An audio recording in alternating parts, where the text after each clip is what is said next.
Hello friends, તમારું સ્વાગત છે મારી ચેનલમાં। આજે આપણે બનાવીશું એકદમ ટેસ્ટી મસાલેદાર ગુવારના શાકની રેસીપી।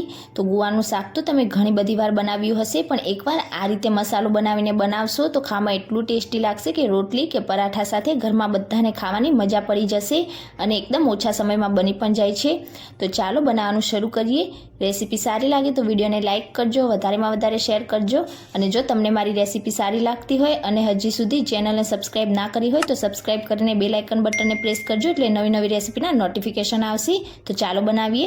સૌથી પહેલાં આપણે શાકમાં નાખવા માટેનો મસાલો તૈયાર કરી લઈશું। તેના માટે આપણે ખાયણીમાં 3 ટેબલસ્પૂન જેટલા કાચા સિંગદાણા ઉમેરીશું। 2 ચમચી જેટલા સફેદ તલ ઉમેરીશું। સફેદ તલનો નટી ટેસ્ટ શાકમાં ખૂબ જ ટેસ્ટી લાગશે।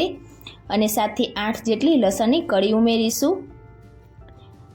તેની સાથે જ આપણે અડધી ટીસ્પૂન જેટલો હળદર પાવડર ઉમેરીશું। 2 ટીસ્પૂન ધાણા જીરું પાવડર, 2 ટીસ્પૂન કાશ્મીરી લાલ મરચું પાવડર ઉમેરીશું। મરચું તમારા ઘરમાં જે રીતે ખવાતું હોય તમે વધારે ઓછું કરી શકો છો।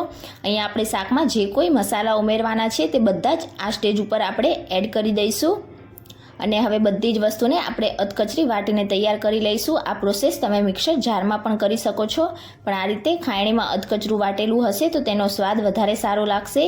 તો તમે જોઈ શકો છો એકદમ સરસ રીતે આપણો અધકચરો મસાલો તૈયાર થઈ ગયો છે। હવે તેને સાઈડ ઉપર રાખીશું અને શાક બનાવીશું। તેના માટે આપણે કડાઈમાં 3 થી 4 ટેબલસ્પૂન જેટલું તેલ ઉમેરીશું। આ શાકમાં તેલનું પ્રમાણ તમારે થોડુંક ચડિયાતું રાખવાનું। તેલ ગરમ થઈ જાય એટલે 1 ટીસ્પૂન રાઈ ઉમેરીને તેને ફૂટવા દઈશું। રાઈ ફૂટે એટલે અડધી ટીસ્પૂન જીરું ઉમેરીશું અને જીરું ફૂટી જાય એટલે અડધી ટીસ્પૂન અજમો ઉમેરીશું। ગુવાના શાકમાં તમારે અજમો જરૂરથી એડ કરવો, તેનો ટેસ્ટ ખૂબ જ સરસ લાગે છે અને પાચન શક્તિમાં પણ ખૂબ જ મદદ થશે। 1/4 ટીસ્પૂન હિંગ ઉમેરીશું અને અહીંયા મેં 250 ગ્રામ જેટલા ગુવાને એકદમ સરસ રીતે ધોઈને સાફ કરીને આ રીતે 2 મોટા મોટા ટુકડા કરી લીધા છે। ગુવાની પસંદગી તમે કરો ત્યારે આ રીતે કુમળો ગુવાર હોય તેવો લેવાનો, એટલે શાક તમારું ખૂબ સરસ બનશે। બધા જ ગુવારને આપણે આ રીતે કડાઈમાં ઉમેરીશું અને ઉપરથી આપણે સ્વાદ પ્રમાણે મીઠું ઉમેરીશું। તો લગભગ 1 ટીસ્પૂન જેટલું મીઠું અત્યારે મેં ઉમેરી દીધું છે।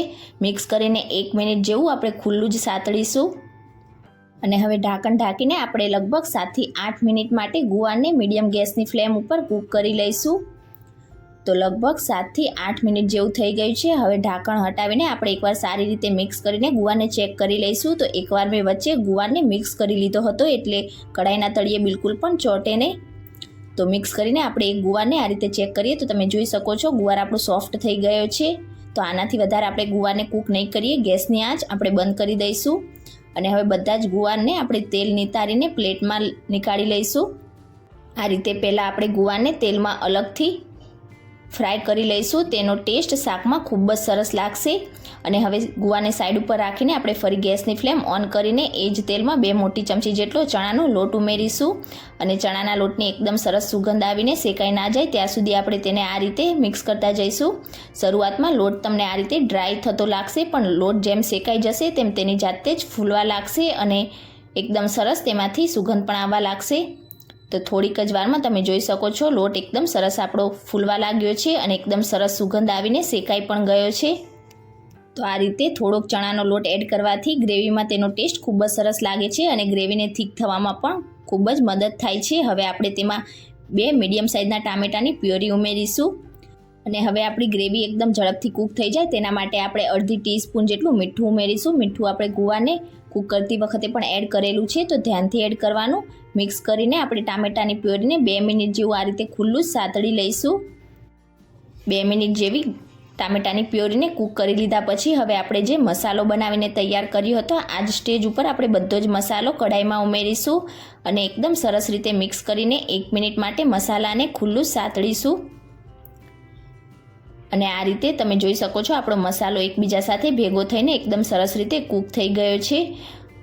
હવે આપણા મસાલા બળી ના જાય તેના માટે આપણે લગભગ અડધા કપ જેટલું પાણી ઉમેરીશું, મિક્સ કરી દઈશું અને ફરીથી આપણે તેને 1 મિનિટ માટે કૂક થવા દઈશું। તો આ રીતે કરવાથી મસાલા આપણા બિલકુલ બળશે પણ નહીં અને મસાલાની ફ્લેવર છે તે શાકમાં ખૂબ જ સરસ આવશે।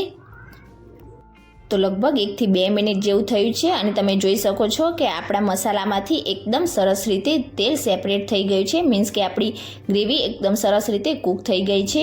હવે જે ગુવારને આપણે તેલમાં કૂક કરીને રાખ્યો હતો તે બધો જ ગુવાર ઉમેરી દઈશું અને ગ્રેવી સાથે એકદમ સરસ રીતે મિક્સ કરી લઈશું। ગુવાર ગ્રેવી સાથે મિક્સ થઈ જાય એટલે હવે આપણે ગ્રેવીને પાતળી કરવા માટે તેમાં પાણી ઉમેરીશું. તો અત્યારે મેં 3/4 કપ જેટલું પાણી ઉમેરી દીધું છે. મિક્સ કરી દઈશું સારી રીતે. તો આ શાકની ગ્રેવી છે તે થોડીક થીક જ હોય છે, પણ તમારી ગ્રેવી જે રીતની જોઈતી હોય તમે પાણી એ રીતે એડ કરી શકો છો. થોડી થીક ગ્રેવી હશે તો આ શાક ખાવામાં વધારે ટેસ્ટી લાગશે. અને આ શાક છે તે ઠંડુ થયા પછી તેની ગ્રેવી છે તે થોડીક થીક થશે. આપણે તેમાં ચણાનો લોટ ઉમેરેલો છે. તો એકદમ સરસ રીતે મિક્સ કરી લીધા પછી આપણે અડધી ટીસ્પૂન જેટલો ગરમ મસાલો ઉમેરીશું, મિક્સ કરીશું અને ખુલ્લું 1 થી 2 મિનિટ માટે આપણે તેને કૂક થવા દઈશું. તો બેસનના લીધે આપણી ગ્રેવી છે તે એકદમ ઝડપથી થીક થઈ જશે. ઉપરથી હવે અડધા કપ જેટલા ફ્રેશ ઝીણા કટ કરેલા લીલા ધાણા ઉમેરીશું, મિક્સ કરી દઈશું. અને હવે શાકને આપણે વધારે સમય સુધી કૂક નહીં કરીએ. ઉપરથી આ રીતે તેલ સેપરેટ થવા લાગે એટલે તરત જ આપણે ગેસની ફ્લેમ બંધ કરી દઈશું અને એકવાર સારી રીતે મિક્સ કરીને ગરમા ગરમ શાકને આપણે સર્વ કરીશું. તો આ શાકને બનાવવામાં એકદમ ઓછો સમય લાગે છે. ઘરમાં કોઈ મહેમાન આવે તો પણ તમે આ રીતે ગુવાનું શાક બનાવીને આપી શકો છો. તો ગરમા ગરમ આ ગુવાના શાકને તમે રોટલી કે પરાઠા સાથે સર્વ કરી શકો છો. તો તમે ક્યારે આ રીતે મસાલો બનાવીને ગ્રેવીવાળું મસાલેદાર ગુવાનું શાક ના બનાવ્યું હોય તો એકવાર આ રીતે જરૂરથી બનાવીને ટ્રાય કરજો અને તમારું શાક કેવું બને છે તે પણ મને કમેન્ટમાં જણાવજો. અને આજની મારી રેસીપી તમને કેવી લાગે મને કમેન્ટ કરીને ચોક્કસથી જણાવજો. રેસીપી સારી લાગી હોય તો વિડીયોને લાઇક કરજો, શેર કરજો અને ચેનલને સબસ્ક્રાઈબ કરીને બેલ આઇકન બટનને પ્રેસ કરજો એટલે નવી નવી રેસીપીના નોટિફિકેશન આવશે. Thank you for watching.